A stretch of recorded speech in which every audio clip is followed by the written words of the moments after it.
So guys, I'm just going to dive right into this. I've had this 5K action camera from Pergear now for a few days, and I've taken it out. I've shot a few things. I've loaded the footage into my laptop here, and I've looked at it, and there's definitely some things we need to talk about. But first, I want to touch base on a few things.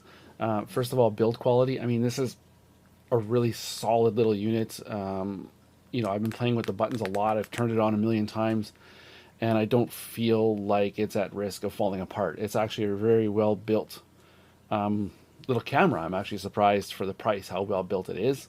The accessories that come with it as well, like this waterproof case, is very solid. I haven't tested it to to the depth that they claim that it'll go, but I don't see why this would be a problem. It's actually a very solid case. The only problem I have is the buttons are plain on there. Like you can't, you know, I can't tell when the camera's in there which one's the power button, which one's the record button. But I mean, you get used to that with time. All of the accessories that it came with, guys, they're all very solid. They're very well built.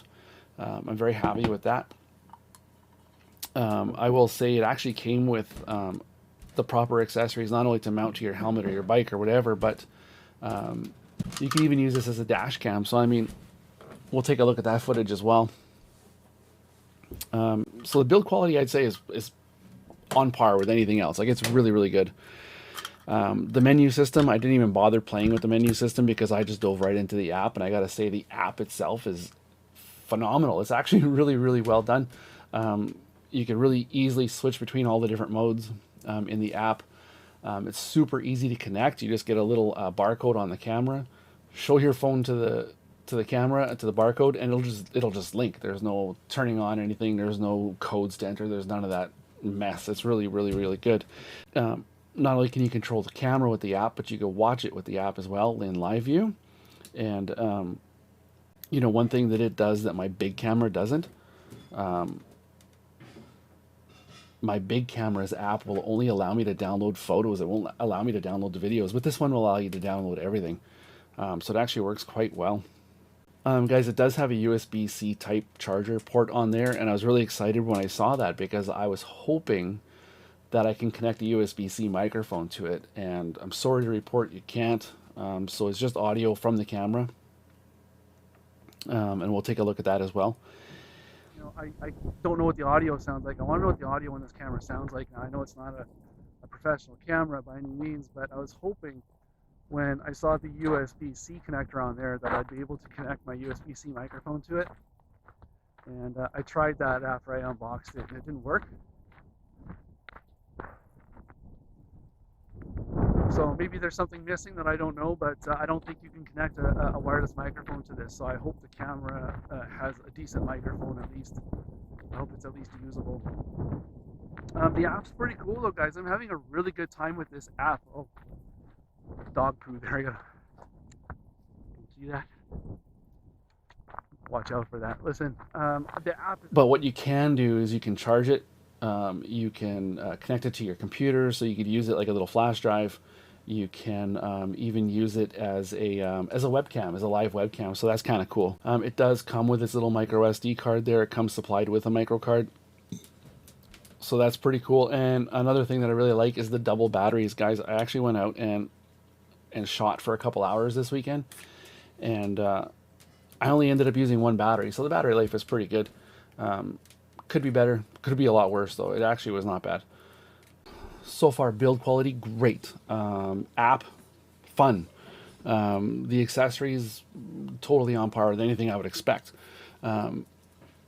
Before I dive into the video quality and the photo quality, which is what's really important here, I'm just going to show you really quickly a video that I shot with this weekend. Check this out.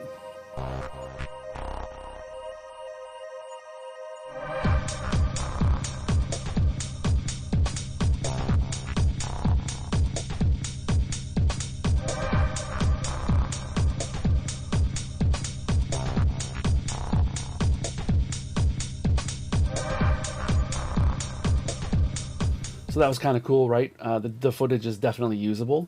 But I really want to focus on the specs because they claim 50 megapixel photos. They claim 5K video. Is it true?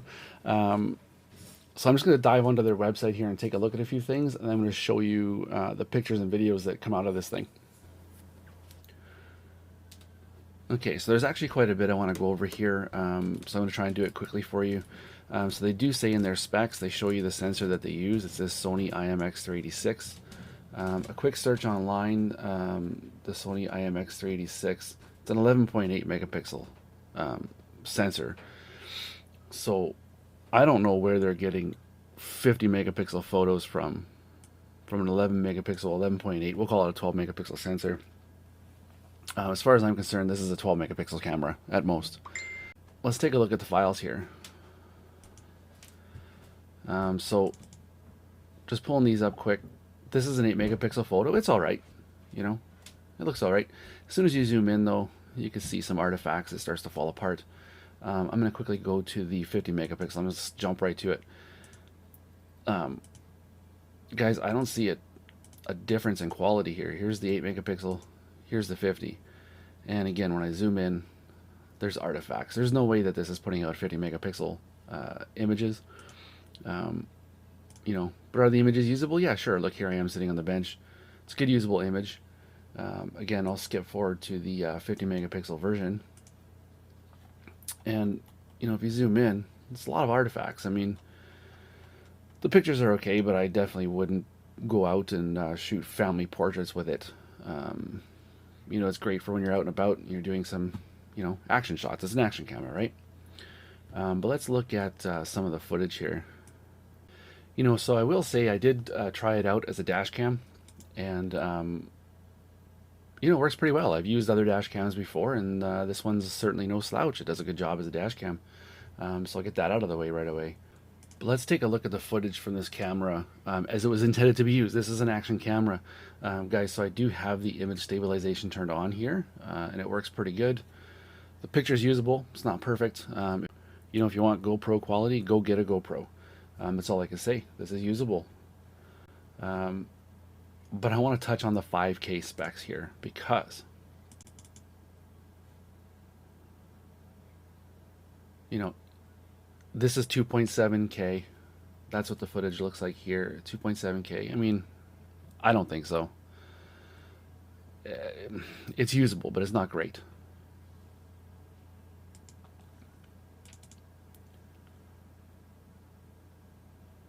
You know, this here's the 4K footage. Again, I don't think so, but it does. I mean, it's usable. But here's 5K. Something really mysterious happens in 5K. The picture is good. It's actually pretty good, but it's got that wider field of view. It's a completely different picture from the 4K. So I'm not sure if they're cropping in on the sensor for 4K or how they're going about that, but it's definitely a different picture. But here's what I'm worried about, guys. Watch the specs. If I look at the 2.7K video, I mean, my resolution is 2.7K. My bit rate here is 34 megabits per second. Sorry, 34 kilobits per second, 60 frames a second. That's okay. It's not great, but it's okay. If I look at the 4K, again, I got a 4K resolution. I got 60 frames per second, which is what they said. And I got a total bit rate of almost 31 kilobits per second, which is decent. Okay, and I just want to shrink this down here because we're going to look at the 5K video. I'm going to specifically pick on that file. So if you remember, the 4K video is putting about 30 megabits per second. So if you look at the specs on the 5K video, it's less than 10 kilobits per second, which is dreadful. And then I want to look at this frame size here. They're saying their 5K video is 5120 by 2880, but I'm only getting 2608 by 2592. So let's plug their numbers in.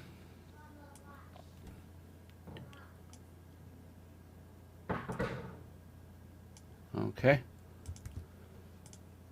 Guys, you can't even achieve that resolution with the 12 megapixel sensor. You need 14.7 megapixels. But if you take the numbers that they're actually producing, 4608,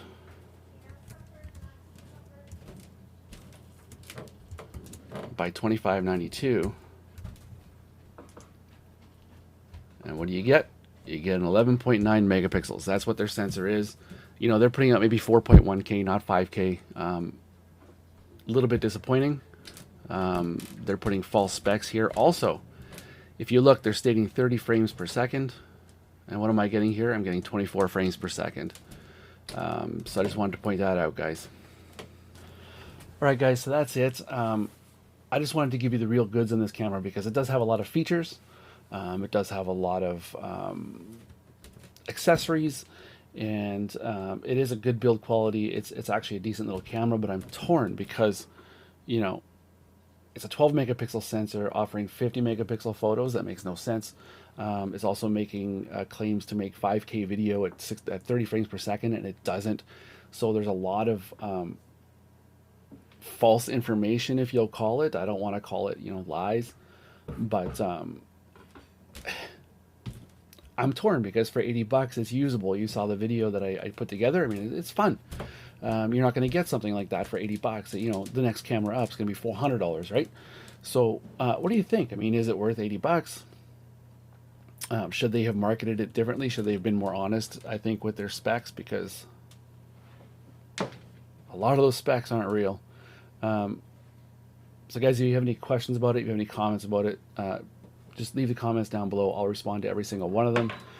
If you're interested in this camera, I mean, it is a usable camera for 80 bucks. You can have a lot of fun with this. And I'll admit, I quite enjoyed using it. You know, I actually had a lot of fun using the app. I found it to be really enjoyable. I'll leave the link to this down below if you feel like this is something you want to pick up just to have to throw around and have some fun with. I'm also going to leave a link to my website with the actual footage from this camera. So if you want to download it first and take a look at it, so you know what you're getting into, I'll have that link down there as well.